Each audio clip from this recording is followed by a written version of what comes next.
General secretary TUCC and member CBT government of India.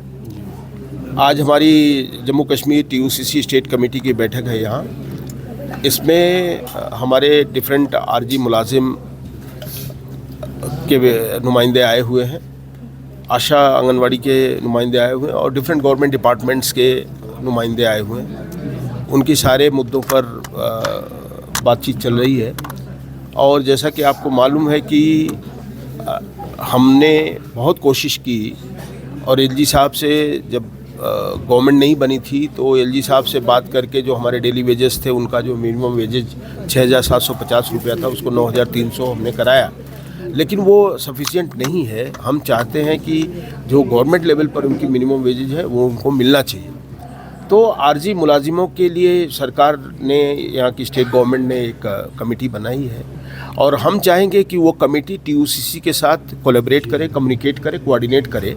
और अगर ये कोलैबोरेशन होता है तो निश्चित रूप से हम कोशिश करेंगे, ये एक लॉन्ग पेंडिंग इशू है जो हमारे करीब 60,000 आरजी मुलाजिम हैं, उनको हम एक रिजॉल्व करके उनको एक बेहतर ज़िंदगी देने का हम प्रयास कर सकते हैं। दूसरा है आशा आंगनवाड़ी के इशूज़ पर हमने TUCC की तरफ से हिंदुस्तान के जो फाइनेंस मिनिस्टर हैं उन्होंने 6 जनवरी को जो मीटिंग बुलाई थी उसमें हमने आशा आंगनवाड़ी वर्कर्स को वर्कर के दायरे में लाना, मिनिमम वेजेस देना और उनको सोशल सिक्योरिटी के दायरे में लाने का हमने प्रस्ताव उनको दिया था।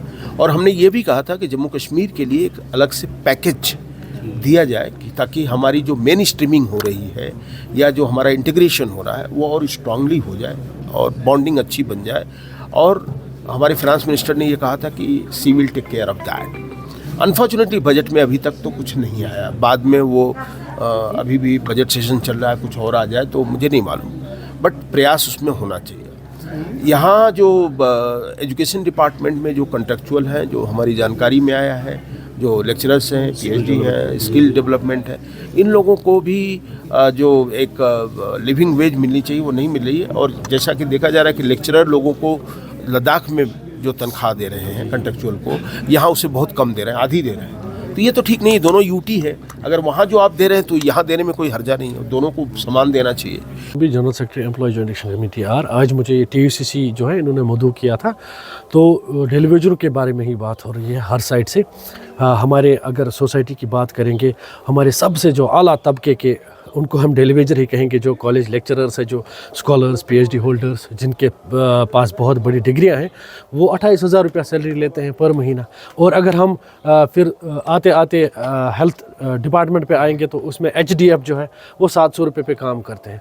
तो कहने का कुल मिला के कहने का ये मतलब है, जो डेली रेटेड वर्कर्स हैं, चाहे वो हेल्थ में, एजुकेशन में, हमारा SPO भाई जो सड़क पे 24 घंटे काम करता है, तो इनकी जो है they are the worst sufferers.